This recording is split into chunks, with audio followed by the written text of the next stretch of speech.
All right, so get ready to dive into something a little different. Today we're talking ancient healing. And I'm excited to be here. We're not talking about, like, your grandma's chicken soup, although maybe we are, kinda. Well, there might be some herbal remedies in the mix, but we're going way beyond that. Way beyond. We're talking about practices from the depths of history. Stuff that'll make you wonder, did they really try that? It's fascinating, right, to think about how humans have always tried to heal themselves, even if some of those attempts were a little, shall we say, misguided. Misguided is putting it mildly. But that's what we're here for, to separate the hemlock from the honey, the bonkers from the brilliant. Exactly, and we've got a system for that, a tier list, if you will, to rank these ancient healing practices from the, well, let's just say the ones that make you scratch your head to the ones that might surprise you. A tier list for ancient healing. I love it. So where do we even begin with a list like this? What's lurking down in the depths of the C tier? You know, the stuff that makes you go, huh, they actually tried that. Oh, the C tier, the bottom of the barrel, where medical mishaps and head-scratching treatments reside. We're talking about practices that are either debunked, low effectiveness, or maybe just a little too out there, even for our ancient ancestors. Hit me with it. What landed in this hall of healing infamy? Let's start with a classic bloodletting. For centuries, the go-to for pretty much any ailment you can think of was to drain a whole lot of blood. The thinking, if you can call it that, was that you were removing those pesky, bad humors from the body, restoring balance and whatnot. Bad humors. Sounds like a recipe for a bad time. More like it. Right. Of course, now we know that blood is kind of essential, and draining it willy-nilly is not exactly a recipe for good health. Yeah. I'm going to go out on a limb and say that maybe, just maybe, bloodletting wasn't the medical breakthrough they thought it was. Not quite.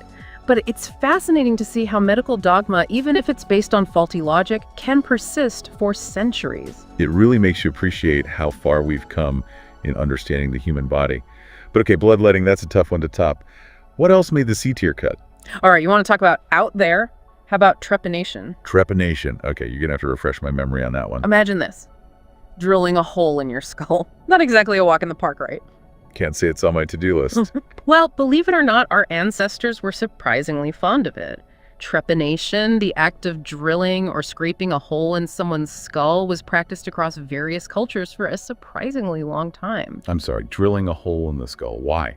What did they think that was going to accomplish? It varied depending on the culture and the time period, but some theories suggest it was believed to release evil spirits, cure headaches, or even address mental illnesses. So they were basically performing brain surgery with what? Sharpened rocks and good intentions. Pretty much. Now, it's important to note that in extremely rare circumstances, relieving pressure on the brain can be life-saving, and there's some evidence to suggest that in some cases people actually survived this procedure. Oh. But yeah, the whole drilling a hole in the head thing, not exactly what we call best practice these days. Understatement of the century. Okay, so we've covered bloodletting and skull drilling. Two things I will definitely not be adding to my wellness routine anytime soon. But what about all those herbal remedies that have been passed down through generations? Surely some of those have to be more effective than, draining your life force or performing amateur brain surgery. You're right. Not all herbal remedies are created equal, and that's where the nuances of our tier list come into play. Okay, so spill the tea. Where do those more, shall we say, conventional herbal remedies land on our list? We've placed them in the C tier, but with a caveat. Think of your grandma's chamomile tea for an upset stomach or lavender oil to help you sleep. These are practices that have been passed down for generations, often with anecdotal evidence to support their calming or soothing effects. So chamomile tea might calm your nerves before bed, but it's not exactly a cure-all. Exactly, and that's an important distinction to make. This tier represents those practices that, while they might offer mild benefits or serve as a form of traditional self-care, aren't exactly revolutionizing medicine. They're more like a comforting ritual than a potent treatment. Right. They represent the first steps humans took in harnessing the power of nature for healing, a journey that, as we'll see, takes some fascinating turns as we move up the tiers. All right, so moving on up from the, let's call it the experimental phase of ancient healing. Yeah, I think we've had enough of skull drilling and bloodletting for a while. We're entering the B tier where things start to get a little more interesting, a little more nuanced. Okay, B tier. So we're not talking about outright medical misfires anymore. Not exactly. This tier is more like the jury's still out category. We're talking about practices that have been around for centuries, have their fair share of devotees, and even some intriguing scientific studies to back them up. So not quite mainstream medicine, but not completely out in left field either. Exactly. It's that sweet spot where ancient wisdom meets modern skepticism, and the results can be pretty fascinating. I'm all about exploring that gray area. So what's first up in this enigmatic B tier? Let's start with a practice that's as ancient as it is, well, a little intimidating to some acupuncture. Acupuncture. Okay, I'll admit the thought of needles does make me a little squeamish. I get it, it's not everyone's cup of tea. But for over 2,000 years, practitioners of traditional Chinese medicine have been using acupuncture to treat a wide range of ailments. So there's got to be something to it, right? I mean, 2,000 years is a pretty long track record. That's the thing, it's hard to ignore a practice that's been around for that long. The basic idea behind acupuncture is that by inserting fine needles into specific points along these meridians, right, think of them as channels of energy flow throughout the body, and by stimulating these acupoints, you can unblock stagnant qi. Qi. Okay, now you're just messing with that. I know, it sounds a little out there. Qi is this vital energy that's believed to flow through those meridians, and when it's blocked or out of balance, it can lead to illness. So acupuncture is like a plumbing system for your energy, and those needles are clearing the clogs. That's a great way to put it. And while Western science is still grappling with the concept of qi, we can't exactly measure it with our fancy instruments. There's a growing body of research showing that acupuncture can be effective for certain conditions, particularly chronic pain. So even if we don't fully understand how it works, the effects are hard to ignore. It's like they say, it's not magic, it's science we don't understand yet, right? Exactly. And that's what makes this B tier so interesting. It challenges us to consider possibilities beyond our current scientific framework. So from needles and energy channels, let's journey to a land of ancient wisdom and holistic healing. India, the birthplace of Ayurveda. Ayurveda, a system of medicine that's been practiced for over 5,000 years. 5,000 years, that's older than, well, a lot of things. It's one of the oldest known systems of medicine in the world, and it takes a very different approach than Western medicine. So we're not talking about popping pills to mask symptoms. Not at all. Ayurveda is all about achieving balance in your mind, body, and spirit. It takes into account your unique constitution, your diet, your lifestyle, everything that contributes to your overall well-being. It sounds incredibly holistic, very in tune with the interconnectedness of everything. Exactly.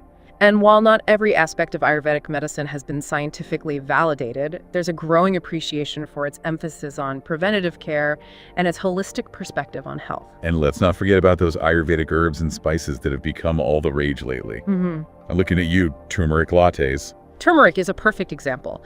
For centuries, it's been a staple in Ayurvedic medicine, valued for its anti-inflammatory properties. And now, modern science is catching up, with studies showing that curcumin, the active compound in turmeric, might have some pretty potent health benefits. Ancient wisdom meets modern research. It's a beautiful thing.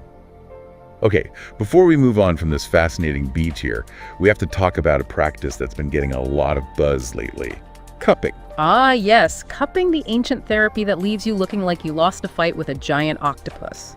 It's certainly visually striking, with those circular marks all over the body. It's definitely hard to miss, but don't let the appearance fool you. Cupping therapy has roots in ancient cultures around the world, dating back thousands of years. So it's not just a modern fad. Not at all. Cupping has been practiced for centuries to alleviate pain, improve circulation, and even address respiratory issues. I've always been curious about how it works. Do those cups actually suck toxins out of your body, or is that just a load of hooey? Well, the toxins thing is a bit of a debated topic. There's not a ton of scientific evidence to support the idea that cupping literally removes toxins from the body. That's what I figured. However, there's some research to suggest that the suction created by the cups might increase blood flow to the area, relax muscles, and potentially even reduce pain signals. So maybe not a magical detox, but potentially a helpful tool for pain management. That's a good way to put it. And that's the key takeaway with many of these B-tier practices. While they might not always live up to the hype or have a fully understood mechanism of action, they often tap into something real, something powerful, something that continues to resonate with people across cultures and throughout time. It's like that blurry line between belief and biology, Yeah. where the power of suggestion and the body's innate healing abilities intersect. Exactly. And it's a line we'll continue to explore as we move up the tiers and delve deeper into the fascinating world of ancient healing practices. All right, A-tier ancient wisdom meets modern science. It's like the ultimate validation that our ancestors were on to something. Right. It's not just about woo-woo and wishful thinking. This is where we see those aha moments, those practices that have not only stood the test of time, but are now getting the scientific thumbs up. It's like finding out your grandma's secret remedy for a cold actually has some clinical trials to back it up. Exactly. And we've got some prime examples in this cure, starting with a big one, herbal medicine. But we're not talking about your average cup of tea here. Yeah, we graduated from chamomile tea back in the C tier. This is about the potent power of plants to heal, right? Absolutely. We're talking about plants like willow bark, which has been used for centuries to ease pain and fever. And you know what? Modern science took notice. They did, didn't they? They isolated the magic ingredient. Exactly. They found the active compound in willow bark salicin and synthesized it to create what we now know as aspirin. Aspirin, one of the most widely used medications in the world, and it all started with a tree. It's incredible, isn't it? And that's just one example. We've got artemisinin, a powerful anti-malarial drug derived from sweet wormwood, a plant used in traditional Chinese medicine for ages. It makes you wonder how many other healing secrets are still hidden in plain sight, just waiting to be discovered. Right. It really speaks to the incredible power of nature to heal and the importance of preserving traditional knowledge. It's like a treasure trove of ancient wisdom just waiting to be unlocked. But for now, let's move on to another A-tier all-star, moxibustion. Ah, yes, moxibustion. It's often considered a cousin of acupuncture. I've heard of it, but never really understood what it was all about. What's the deal with moxibustion? Well, while acupuncture uses needles to stimulate those acupoints we talked about, moxibustion uses heat. Heat, like literally applying heat to the body. Yep.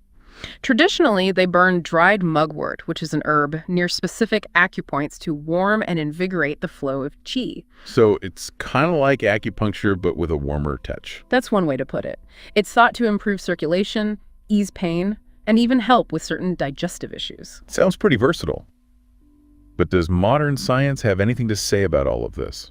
It does. Studies have shown promising results for moxibustion in treating a range of conditions, from pain management and arthritis to even turning breech babies during pregnancy. Wow, that's pretty impressive. Okay, so we've covered herbal remedies and heat therapy, but I have a feeling we've saved the best for last in this A-tier lineup. You know it. We can't talk about ancient healing practices that have truly stood the test of time without mentioning meditation and mindfulness. Meditation, that's like the practice everyone's talking about these days, from celebrities to, well, us. It's true. And it's more than just a trend. Meditation and mindfulness have roots in ancient traditions around the world, and now science is catching up, showing all sorts of benefits. So it's not just about finding your zen, it's actually good for your health. Tell me more. Oh, absolutely. Studies have shown that regular meditation can have a profound impact on both our mental and physical health. We're talking reduced stress, improved focus, better sleep. Sign me up. But it goes even deeper than that, right? It's not just about feeling better in the moment. Right. Research suggests that meditation can actually change the structure and function of our brains over time, leading to lasting positive changes. A workout for the brain. Yeah. I love it. Like taking your brain to the gym. Exactly. And the benefits extend to our physical health, too. Studies have linked meditation to improved cardiovascular health, reduced inflammation, and even a stronger immune system. It's amazing how something so simple, so ancient, can have such a profound impact on our well-being. It is, isn't it? And it really speaks to that mind-body connection that's been at the heart of so many ancient healing traditions. Well, on that note of ancient wisdom and modern validation, we've reached the end of our journey through the A-tier. But hold on to your hats, folks, because we're about to venture into uncharted territory, the realm of the S-tier and beyond, where things get a little weird, a little wild, and a whole lot of intriguing. Get ready to have your mind blown. This is where the line between science and spirituality gets really blurry. We're talking about practices that challenge our current understanding of reality and offer a glimpse into the vast potential of human consciousness. So if you're ready to explore the fringes of healing, the stuff that makes you question everything you thought you knew, well, you've come to the right place. We'll be diving into that and more in our next episodes. Until then, keep those minds curious and remember, the journey of discovery is never truly over.